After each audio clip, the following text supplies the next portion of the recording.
Hello everyone, আমি মাসুম আপনাদেরকে স্বাগতম জানাচ্ছি গ্রাফিক ভাইয়ের আরও একটি এপিসোডে।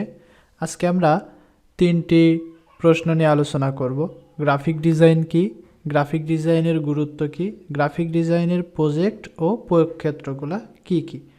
আশা করি ভিডিওটি দেখলে এই তিনটি প্রশ্নের উত্তর সম্পর্কে আপনার একদম সম্পূর্ণ ক্লিয়ার একটি ধারণা তৈরি হয়ে যাবে। তাহলে চলেন শুরু করি। প্রথমে আমরা আলোচনা করি গ্রাফিক ডিজাইন কি। গ্রাফিক ডিজাইন হচ্ছে এমন একটি আর্ট বা কমিউনিকেশন যেখানে একজন শিল্পী তার ক্রিয়েটিভ চিন্তাভাবনাকে চিত্রের সাহায্যে একটা বাস্তব রূপ প্রদান করে। তার ক্রিয়েটিভ চিন্তাভাবনাকে চিত্রের সাহায্যে একটি বাস্তব রূপ প্রদান করে এবং তার এই যে ক্রিয়েটিভ চিন্তাভাবনার মাধ্যমে সে যে চিত্রটাকে বাস্তব রূপ প্রদান করলো সেটা কি করে, অডিয়েন্সদের মধ্যে একটা কমিউনিকেশন তৈরি করে, একটা যোগাযোগ তৈরি করে বা একটা মেসেজ প্রদান করে। আপনি কোনো একটা ডিজাইন তৈরি করলেন আপনার ক্রিয়েটিভ চিন্তাভাবনা থেকে, ওই ডিজাইনটা কি করবে, একটা মেসেজ তৈরি করবে, আপনার অডিয়েন্সদের কাছে একটা মেসেজ পৌঁছায় দিবে ওই ডিজাইনটা।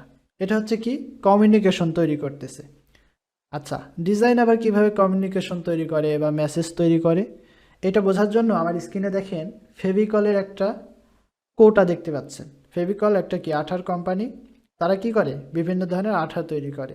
তো আঠার কাজ কি, আঠার কাজ হচ্ছে কোনো বস্তুকে জোড়া লাগানো, তাই না? তো দেখেন এই যে ফেভিকল কোম্পানি, তারা যখন আটা তৈরি করছে তাদের কোম্পানির ব্র্যান্ডিংয়ের জন্য একটা লোগোর প্রয়োজন হয়েছে, তারা একটা লোগো ডিজাইন করছে। দেখেন পাশে ফেভিকলের লোগো দেখতে পাচ্ছি আমরা। তো লোগোতে কোন চিত্রটা অঙ্কন করা হয়েছে, এখানে স্বাভাবিকভাবে আমরা দেখতে পাচ্ছি দুই পাশে দুইটা হাতি আর মাঝখানে একটা বলের মতো কিছু একটা দেখতে পাচ্ছি, এবং এই বলের সাথে আবার হাতির দুইটা পায়ে শিকল দিয়ে সংযুক্ত করা আছে। এটা হচ্ছে কি তাদের লোগো। এখন এই লোগোটা তো একজন ডিজাইনার তৈরি করছে, তাহলে এখানে মেসেজটা কি আসতেছে, এখানে যেহেতু তারা আঠার কোম্পানি, তারা এই মেসেজটা বোঝাচ্ছে যে আমাদের ফেভিকল আঠা দিয়ে যদি তুমি কোনো বস্তুকে জোড়া দাও, তাহলে এই জোড়াটা এতটাই শক্তিশালী হবে যে তুমি যদি দুই পাশে দুইটা হাতিকে সেট করে দাও এই জোড়া খোলার জন্য, সেই দুই হাতি টেনে এই জোড়াকে খুলতে পারবে না, এটা এতটাই শক্তিশালী হবে। এই মেসেজটা কিন্তু তারা দিচ্ছে। আমরা জানি হাতি শক্তিশালী প্রাণী, তাই না? তো দেখেন একজন ডিজাইনার যখন ডিজাইন করছে, সে অবশ্যই কি করছে, প্রথমেই তো ডিজাইনটা তৈরি করে নাই, সে প্রথমে কি করছে, আগে নিজের মাথার মধ্যে একটু চিন্তা করছে। যখন এই কোম্পানিটা একজন ডিজাইনারের কাছে গেছে ডিজাইন করার জন্য, কোম্পানি সম্পর্কে যখন বিস্তারিত বলেছে, তখন কি করছে, সে একটু চিন্তা ভাবনা করছে, তাই না? চিন্তা ভাবনা করে সে মনে মনে একটা চিত্র অঙ্কন করছে, এরপরে সেটাকে সফটওয়্যারের মাধ্যমে তার একটা বাস্তব রূপ প্রদান করছে। এটাই হচ্ছে গ্রাফিক ডিজাইন। আমরা গ্রাফিক ডিজাইনকে এটা জানলাম, পাশাপাশি গ্রাফিক ডিজাইন কিভাবে মেসেজ দিচ্ছে এটাও কিন্তু আমরা জানলাম, ঠিক আছে? আচ্ছা, এখন আসেন গ্রাফিক ডিজাইনের গুরুত্বটা আসলে কি। গ্রাফিক ডিজাইনের গুরুত্ব বর্তমান সময়ে ব্যাপক, সব সময় ছিল গ্রাফিক ডিজাইনের গুরুত্ব। মানুষ দিন দিন যত বেশি সচেতন হচ্ছে, যত বেশি আধুনিক হচ্ছে, তত বেশি গ্রাফিক ডিজাইন সম্পর্কে মানুষের ধারণা তৈরি হচ্ছে এবং গ্রাফিক ডিজাইনের প্রত্যেকটা প্রোডাক্টের সাথে তারা জড়িত হচ্ছে। নিত্য প্রয়োজনীয় কাজে, দৈনন্দিন জীবনে সবসময় গ্রাফিক ডিজাইনের কোনো না কোনো কিছু আমাদের সাথে সবসময় যুক্ত হচ্ছে, প্রয়োজন হচ্ছে আমাদের। আচ্ছা, গুরুত্ব কি? দেখেন এখানে আমরা দুইটা ইমেজ দেখতে পাচ্ছি। একটাতে দেখতে পাচ্ছি যে ডাব, আমরা সবাই ডাব কোম্পানিটাকে চিনি, তারা বিভিন্ন ধরনের শ্যাম্পু, লোশন, সাবান ইত্যাদি তৈরি করে, পারফিউম এগুলো তৈরি করে। আর পাশে আমরা আইফোন দেখতে পাচ্ছি, আইফোন 14। তো দেখেন এই যে ডাবের যে কৌটা, পাশে একটা কৌটা দেখেন আছে ব্লাঙ্ক, কোনো কিছুই নেই। এই যে ব্লাঙ্ক কৌটা, মার্কেটে যদি এই ডাব কোম্পানি এরকম একটা ব্লাঙ্ক কৌটায় তাদের প্রোডাক্ট দিয়ে, লোশন দিয়ে মার্কেটে ছেড়ে দিত, তাহলে এই ডাব কোম্পানির নামে কেউ কিন্তু কখনো চিনতো না। এটা যে ডাব কোম্পানির লোশন, এটা কিন্তু কেউ কখনো চিনতো না। কেন চিনতো না? ডাব কোম্পানির সাথে আরও অনেক কোম্পানি আছে, যেমন আমাদের বাংলাদেশের হচ্ছে রিভাইভ আছে স্কোয়ারের, এরপরে আরও অনেক কোম্পানি আছে, আমাদের হচ্ছে কি বলে ফেয়ার অ্যান্ড লাভলি আছে, হ্যাঁ, এরকম অনেক কোম্পানি আছে যারা কিন্তু লোশন তৈরি করে, ঠিক আছে? ভ্যাসলিন আছে যারা লোশন তৈরি করে। সবাই যদি একই রকম কৌটা বের করতো, যেখানে কোনো কিছু লেখা নেই বা এরকম ব্ল্যাঙ্ক কৌটায় যদি তারা লোশনটা বাজারে সেল করতো, বাজারে ছাড়তো, আপনি কখনোই বুঝতে পারতেন না যে এটা কোন কোম্পানির লোশন, তাই না? কখনোই বোঝা সম্ভব হতো না। কিন্তু যখন তারা এই যে কৌটার উপর একটা ডিজাইন দিয়ে দিচ্ছে, তাদের কোম্পানির একটা ব্র্যান্ড দিয়ে দিচ্ছে, তাদের কোম্পানির একটা লোগো দিয়ে দিচ্ছে, তখন কিন্তু আমরা এটা বুঝতে পারতেছি এটা কোন কোম্পানির প্রোডাক্ট, এবং কোম্পানি অনুযায়ী কোন প্রোডাক্টের কোয়ালিটি কেমন সেটাও কিন্তু আমরা খুব সহজে যাচাই বাছাই করতে পারতেছি। এখন তো আমরা ডাব চিনি, ভ্যাসলিন চিনি, আরও যত কোম্পানি আছে সবই চিনি, তাই না? এখন মার্কেটে গিয়ে একটা আমাদের ডাব লোশন ধরলাম 250 টাকা দাম, 250 টাকার ডাব লোশন, 100 মিলি একটা ডাব লোশন 250 টাকা। এখন এই যে ডাব লোশনের পরিবর্তে আপনাকে যদি 50 টাকা দিয়ে এই যে এরকম ব্ল্যাঙ্ক একটা কৌটা ধরিয়ে বলে এটা হচ্ছে ডাব লোশন, তুমি নাও, আপনি কিন্তু এটা কখনোই নেবেন না। কেন নেবেন না? কারণ স্বাভাবিকভাবে আপনার মনে হবে এটা 2 নম্বর কোনো প্রোডাক্ট। এটা যদি আপনাকে কম দামেও দেয় তাহলে কিন্তু আপনি নিতে পারবেন, নেবেন না। কেন? কারণ আপনি হচ্ছে জানেন এটাতে আপনার ক্ষতি হতে পারে, এটা 2 নম্বর প্রোডাক্ট, এটার কোম্পানির কোনো নাম নেই, ঠিক আছে? আচ্ছা, তো দেখেন এই যে ডাব সাবান 50 টাকা দিয়ে যদি আপনাকে দেয় 100 মিলি না, আপনাকে যদি বলে 200 মিলি দেবে আমাকে 50 টাকা দাও, তাহলেও কিন্তু আপনি কিনবেন না। কেন? কারণ আপনার সন্দেহ তৈরি হবে যে এটা ডুপ্লিকেট প্রোডাক্ট, 2 নম্বর প্রোডাক্ট। তাহলে দেখেন একটা কোম্পানির জন্য ডিজাইনটা কতটুকু গুরুত্বপূর্ণ, ঠিক আছে? এবার আসেন আইফোনের ক্ষেত্রে। আইফোনের দেখেন দুইটা কিন্তু আইফোন 14, একটাতে লোগো আছে আর একটাতে লোগো নাই। আইফোন 14-এর বর্তমান দাম 2,15,000 থেকে শুরু করে এর হচ্ছে স্টোরেজ অনুযায়ী আরও বেশি আছে, তাই না?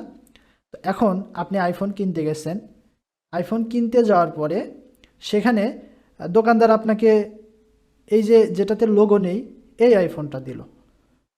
দুইটা কিন্তু আইফোন সেম, একটাতে লোগো আছে আর একটাতে লোগো কিন্তু নেই। সব কিছু সেম, ওইটাও আইফোন এইটাও আইফোন, ভিতরে ফিচার সব কিছু সেম, শুধুমাত্র বাহিরে যে লোগোটা আছে এই লোগোটা একটাতে আছে আর একটাতে নেই। এখন আপনি আইফোন কিনতে গিয়ে 2,50,000 টাকার 2,15,000 টাকার জায়গায় আপনাকে দোকানদার যদি বলে তুমি আমাকে 50,000 টাকা দাও, দিয়ে তুমি এই যে যেটাতে লোগো নাই এইটা নাও, আপনি কি নেবেন? এটা একই জিনিস কিন্তু কখনোই এটা কিন্তু নেবেন না। কেন নেবেন না? কারণ এটা সম্পর্কে আপনার সন্দেহ আছে যে এটা আদৌ কি আইফোনের মোবাইল নাকি ডুপ্লিকেট কোনো মোবাইল। কিন্তু এখানে যখন একটা লোগো যুক্ত করে দিচ্ছে আইফোন, তখন দেখেন এই মোবাইলটার দাম কত হয়ে যাচ্ছে এবং সবার কাছে কিন্তু পরিচয় পাচ্ছে। এই যে লোগোটা কে তৈরি করছে? একজন গ্রাফিক ডিজাইনার তৈরি করছে। তাহলে দেখেন এই যে লোগোটা যদি না থাকতো তাহলে এই প্রোডাক্টের কিন্তু কোনো ভ্যালু ছিল না, ঠিক আছে? আচ্ছা, এরপরে আইফোনের লোগো আছে, আইফোন ঠিক আছে, কিন্তু আমরা যখন ফোন কিনি ফোনের একটা বক্স দেয়, তাই না? ফোন একটা বক্সের মধ্যে থাকে, এই বক্সের গায়ে আবার বিভিন্ন কোম্পানির বিভিন্ন ইনফরমেশন সহ ডিজাইন থাকে, তাই না? ফোনের ইনফরমেশন সহ, কোম্পানির ইনফরমেশন সহ, লোগো সহ ডিজাইন থাকে। তো আপনি ফোন কিনতে গেছেন, ফোন কিনতে যাওয়ার পরে আইফোন বের করে দিল দোকানদার বক্স ছাড়া, অর্থাৎ এই যে ফোনের যে বক্স থাকে এই বক্স ছাড়া দোকানদার আপনাকে আইফোন বের করে দিল। আপনি কি আইফোন কিনবেন? লোগো আছে কিন্তু তারপরে আপনি আইফোনটা কিনবেন না, কারণ আপনার তখন সন্দেহ হবে যে এটা মাস্টার কপি কিনা বা ডুপ্লিকেট কিনা, আমি এত টাকা দিয়ে কিনতেছি এটার বক্স থাকবে না কেন, ঠিক আছে? আপনি কিন্তু কিনবেন না, আপনার সন্দেহ হবে এই ফোনটাতে। তাহলে দেখেন একটা আইফোন কোম্পানি সে ফোন বের করছে, তাদের ফোনে তাদের লোগো দিয়ে দিছে, কিন্তু শুধু তারা বক্সটা না দেওয়ার কারণে আপনি কিন্তু সন্দেহ করতেছেন। তাহলে দেখেন বক্সেরও গুরুত্ব আছে একটা ফোনের সাথে, এবং এই বক্সটা যে ডিজাইন করছে সে কিন্তু একজন গ্রাফিক ডিজাইনার। এরকম আমাদের ভবিষ্যৎ এখন থেকে শুরু করে ভবিষ্যৎ অতীতে অনেক কোম্পানি তৈরি হয়েছে, ভবিষ্যতে আরও কোম্পানি তৈরি হবে, অসংখ্য অসংখ্য প্রোডাক্ট তৈরি হবে। আমাদের কিন্তু যত প্রোডাক্ট আমরা তৈরি করি এই প্রোডাক্টের ব্র্যান্ডিংয়ের জন্য, প্রোডাক্টের মার্কেটিংয়ের জন্য, প্রোডাক্ট বাজারজাত করার জন্য, প্রচার প্রসার করার জন্য আমাদের কিন্তু গ্রাফিক ডিজাইনের অসংখ্য প্রোডাক্টের প্রয়োজন হবে, ঠিক আছে? এই গ্রাফিক ডিজাইনের এই যে প্রোডাক্টগুলো আমাদের প্রয়োজন হবে, এই জিনিসগুলো যদি আমরা গুরুত্ব না দিই তাহলে কিন্তু আমাদের প্রোডাক্টটা আমি বাজারে কী করতে পারবো না, প্রতিযোগিতায় টিকিয়ে রাখতে পারবো না, বা আমাকে মানুষ চিনবে না, আমার প্রোডাক্ট সম্পর্কে তাদের বিশ্বাস তৈরি হবে না, ঠিক আছে? আচ্ছা, তাহলে আশা করি সকলে গ্রাফিক ডিজাইনের গুরুত্ব বুঝে গেছেন যে আসলে গ্রাফিক ডিজাইনের গুরুত্বটা কী। আপনি একজন ডিজিটাল মার্কেটার হন অথবা একজন ওয়েব ডিজাইনার হন, ডিজিটাল মার্কেটিংয়ের সবচেয়ে গুরুত্বপূর্ণ এলিমেন্ট কোনগুলা বলেন তো? একজন সবচেয়ে গুরুত্বপূর্ণ এলিমেন্ট কোনগুলা? এই গ্রাফিক ডিজাইনের প্রোডাক্টগুলো কিন্তু ডিজিটাল মার্কেটিংয়ের সবচেয়ে গুরুত্বপূর্ণ এলিমেন্ট। কেন? আপনি মার্কেটিং করবেন, মানুষের কাছে একটা মেসেজ পৌঁছাবেন, তাই না? মানে আমি একটা মেসেজ পৌঁছাবো মানুষের কাছে, এটা হচ্ছে মার্কেটিং। কিন্তু এই মেসেজটা আমি কিভাবে দিব? আমি ব্যানারের মাধ্যমে দিতে পারি, আমি সোশ্যাল মিডিয়া পোস্টের মাধ্যমে দিতে পারি। এরকম আমরা যাই ইউজ করি না কেন দেখবেন যে আমাদের গ্রাফিক ডিজাইনের এলিমেন্ট প্রয়োজন হচ্ছে। আমরা ভিডিও এডিটিং করে ভিডিওর মাধ্যমে আমরা হচ্ছে মানুষের কাছে মেসেজ পৌঁছাতে পারি। ভিডিও এডিটিংও কিন্তু গ্রাফিক ডিজাইনের অংশ। তাহলে দেখেন, ওয়েব ডিজাইন যখন আপনি করবেন, ওয়েব ডিজাইন করার সময় ওয়েবসাইটে যে বিভিন্ন ডিজাইন থাকে, এই ডিজাইনগুলো তৈরি করার জন্য কিন্তু আপনার গ্রাফিক ডিজাইনের প্রয়োজন হবে। ঠিক আছে? তো গ্রাফিক ডিজাইনের গুরুত্ব কি আশা করি সকলে বুঝতে পেরেছেন। আচ্ছা, গ্রাফিক ডিজাইনের প্রজেক্ট কি কি আছে আর প্রয়োগ ক্ষেত্রগুলো কি কি আছে আমরা একটু জেনে নেই। তো দেখেন, গ্রাফিক ডিজাইনের প্রজেক্ট অসংখ্য অসংখ্য প্রজেক্ট আছে। যে সমস্ত প্রজেক্টের মধ্যে আমরা এখানে কিছু প্রজেক্ট লিপিবদ্ধ করেছি। এখানে আছে logo design, business card design, ID card design, social media post design, Facebook cover page design, letter head, flyer, resume design, calendar design, label and packaging design. এরকম দেখেন এখানে অনেকগুলো ডিজাইন আমরা লিখে রাখছি। ফটোশপে আমরা ইলাস্ট্রেশন করতে পারি। তাহলে আমাদের এখানে দেখেন অসংখ্য প্রোডাক্ট আমরা প্রজেক্ট এখানে বর্ণনা করেছি। এর বাইরে আরও অনেক প্রজেক্ট গ্রাফিক ডিজাইনের আছে। তো এই যে প্রজেক্টগুলা, এই প্রজেক্টগুলার প্রয়োগ ক্ষেত্র কোথায়? আমি ইতিমধ্যেই প্রয়োগ ক্ষেত্র নিয়ে কিছুটা ধারণা দিয়ে দিয়েছি আগের প্রশ্নে। গ্রাফিক ডিজাইনের গুরুত্ব এখানে। তো দেখেন, এই প্রজেক্টের প্রয়োগ ক্ষেত্র হচ্ছে যে আমাদের দৈনন্দিন জীবনের সব সময় কিন্তু এই প্রজেক্টগুলো আমাদের প্রয়োজন হচ্ছে। একটা কোম্পানি তার ব্র্যান্ডিংয়ের জন্য লোগোর প্রয়োজন হচ্ছে, এরপরে ওই কোম্পানির মার্কেটিংয়ের জন্য সোশ্যাল মিডিয়ার প্রয়োজন, সোশ্যাল মিডিয়া পোস্ট প্রয়োজন হচ্ছে, ফেসবুক কভার ডিজাইন প্রয়োজন হচ্ছে। ঠিক আছে? এরপরে এদের আরও বিভিন্নভাবে বিভিন্ন সময় বিভিন্ন অফার দিচ্ছে, যাদের কাছে তারা প্রোডাক্ট সেল করতেছে তাদেরকে দেখবেন বিভিন্ন সময় তারা ক্যালেন্ডার দিচ্ছে, কোনো সময় প্যাড দিচ্ছে, কোনো সময় ডায়েরি দিচ্ছে। ঠিক আছে? তো এগুলো কিন্তু একটা কোম্পানির জন্য প্রয়োজন হচ্ছে। এরপরে আইডি কার্ড, একটা এমপ্লয়ি তাদের প্রতিষ্ঠানে যখন চাকরি করতেছে তাদেরকে একটা আইডি কার্ড দিতে হচ্ছে। প্রতিষ্ঠানের কর্মকর্তা যারা আছে তাদের সাথে যোগাযোগের জন্য তাদের বিজনেস কার্ড প্রয়োজন হচ্ছে। ঠিক আছে? এরকম দেখেন, আমরা এই যে বই পড়ি, বইয়ের উপরে একটা কভার ডিজাইন থাকে। তো বুক কভারে যদি বই আমাদের কভার ডিজাইনটা না থাকে, যদি ব্ল্যাঙ্ক থাকে, তাহলে সেই বইটা কিন্তু আমাদের কাছে ইফেক্টিভ হয় না। ঠিক আছে? আমরা যতটা মনোযোগের সাথে একটা সুন্দর ডিজাইন করা বই পড়ি বা খুলে দেখি, আমরা অনেক সময় বইয়ের ভিতরে কী আছে এইটা না দেখে শুধু ওই ডিজাইনটা দেখি। ডিজাইনটা দেখে অনেক সময় আমাদের বইটা আকর্ষণ করে। হ্যাঁ, আকর্ষণ করে যে দেখি তো এত সুন্দর ডিজাইনের একটা বই, ভিতরে কী আছে একটু খুলে দেখি। কভারটা কিন্তু আমাদেরকে আকর্ষণ করে।